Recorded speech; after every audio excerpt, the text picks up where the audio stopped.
every day to reach out to Crime Stoppers. And you can remain anonymous. About 50 people called Crime Stoppers Greater Atlanta, giving detectives anonymous tips to help move a case along.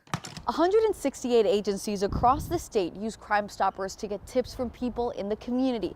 The Atlanta Police Department is one of them. Monthly, we're approving 7 to 10 rewards, sometimes more. But less than 50% of those rewards are picked up, despite the process being completely anonymous from start to finish.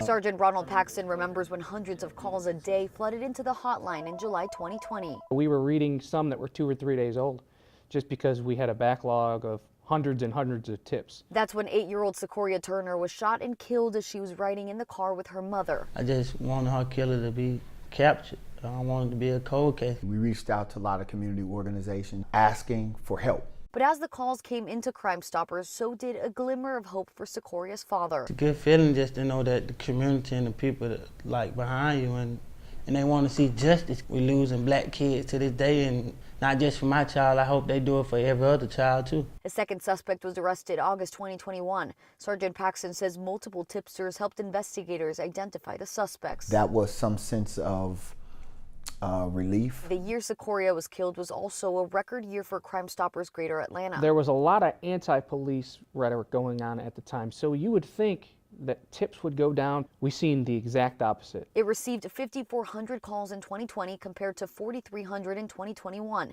Each call a step closer to closure for families like Secorea's. If you see anything happen to a child, you should say something. All kids need justice. Each call a step closer to solving crimes for detectives. It's extremely rewarding when you read something that sounds like it might solve something significant. Paola Suro, 11 Alive News.